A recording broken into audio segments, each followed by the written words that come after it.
Hello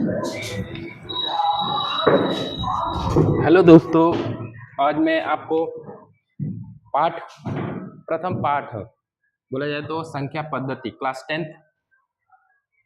पहले chapter का तीसरे क्वेश्चन को सॉल्व करने जा रहा हूं, जिसमें यह सिद्ध करना है कि सिद्ध कीजिए कि करणी में 7 एक अपरिमेय संख्या है।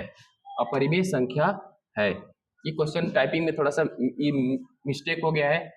तीसरे क्वेश्चन को ध्यान से देखें। तो सबसे पहले इस क्वेश्चन में हल करते वक्त ये ध्यान में रखना है कि माना करणी में 7 एक परिमेय संख्या है। एक परिमेय संख्या है। परिमेय संख्या है। सबसे पहले हम लोग झूठ बोल देते हैं कि माना कि करणी में 7 एक क्या है, परिमेय संख्या। अगर करणी में 7 एक परिमेय संख्या है तो इसे P बटा Q के रूप में लिखा जा सकता है। करणी में 7 एक परिमेय संख्या है तो इसे P बटा Q के रूप में लिखा जा सकता है। करणी में 7 को हम लिख रहे हैं P बटा Q, जहां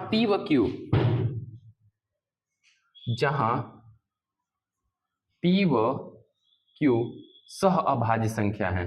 सह अभाज्य संख्या है जिसका HCF P व Q सदैव 1 होता है और Q कभी भी इक्वल टू 0 के बराबर नहीं होता है। आगे चलते हैं। अगले वाले टॉपिक में हमको क्या करना है, अगले वाले टॉपिक में ये डिवाइड में इधर जाएगा तो मल्टीप्लाई में हो जाएगा। करणी में 7 गुणे में Q हो जाएगा, अर्थात P का मान जो आ जाएगा, P का मान 7 कर Q करणी में 7 आ जाएगा। दोनों पक्षों का वर्ग करने पर, दोनों पक्षों का वर्ग करने पर दोनों पक्षों का वर्ग करेंगे तो P का स्क्वायर हो जाएगा। इधर Q करणी में कितना, 7 का वर्ग हो जाएगा, अर्थात P स्क्वायर बराबर आ जाएगा Q स्क्वायर इंटू 7, यानी P स्क्वायर को हम लिख सकते हैं 7 गुणे में Q स्क्वायर।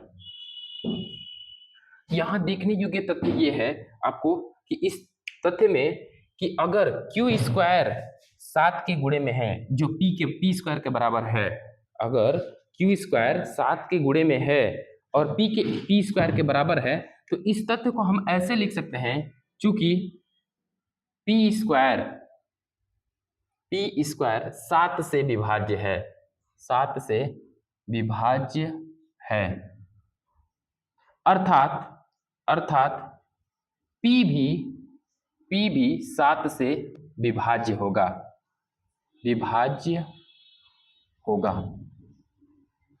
इसके बाद हम लोग फुल स्टॉप लगा देते हैं। आगे के लिए हम तथ्य पे चलते हैं।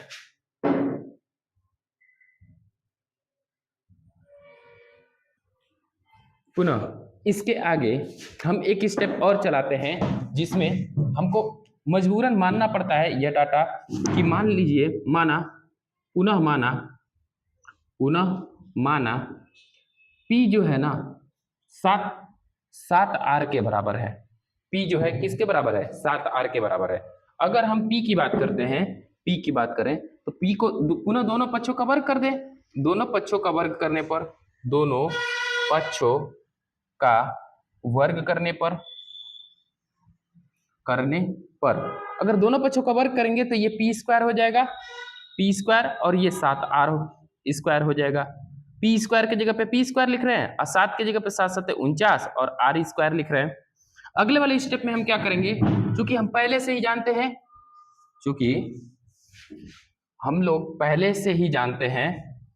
कि जो P स्क्वायर है, हम लोग जानते हैं कि P के जगह पे हम लिख सकते हैं कि 7 R स्क्वायर, 7 Q स्क्वायर, और ये कितना है 49 R स्क्वायर।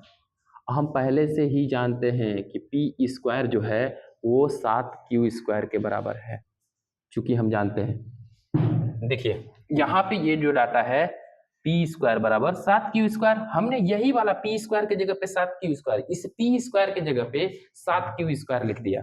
बाकी डाटा वही से ही 7×7=49, इस 7 से काटेंगे तो 7×7=49, 7 बार में कट जाएगा, यानी क्यू स्क्वायर बराबर कितना आ जाएगा 7r²। इतनी बातें समझ में आ रही है। अब यहाँ पे ये देखना है, जैसे वहां पे हम लोग देख रहे थे कि क्यू स्क्वायर का गुणांक 7 है, अर्थात पी जो डाटा होगा, पी डाटा वो 7 से डिविजिबल होगा, पी स्क्वायर जो डाटा होगा 7 से डिविजिबल होगा।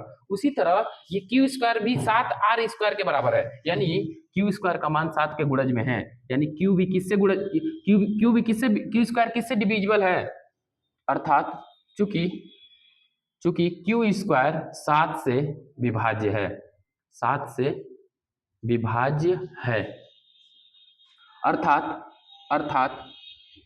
अर्थात क्यू भी 7 से विभाज्य होगा, क्यू भी 7 से विभाज्य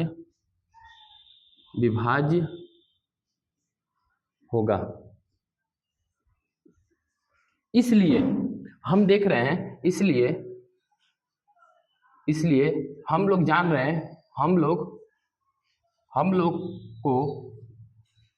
लोग को यह पता चल रहा है, चल रहा है कि P भी 7 से विभाज्य है, P भी 7 से, चूंकि पता चल रहा है कि P और Q दोनों 7 से विभाज्य हैं, दोनों 7 से विभाज्य हैं, P व Q दोनों 7 से विभाज्य हैं, अर्थात P व Q का HCF of P and Q 7 होगा। अगर यह HCF और देखिए P व Q का HCF हमेशा 1 होना चाहिए, जबकि यहाँ पे HCF कितना आ रहा है 7, यहाँ पे ये गलत हो गया ना, क्योंकि हमारी अवधारणा 1 होनी चाहिए, लेकिन आ गया कितना 7, इसलिए हमारी अवधारणा गलत होती है। अतः करड़ी में 7 एक अपरिमेय संख्या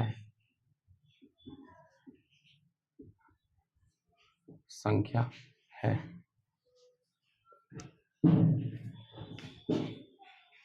अगर आपको ये बातें समझ में आ रही है छाप लीजिए, अदरवाइज अगले क्लास में चलते हैं।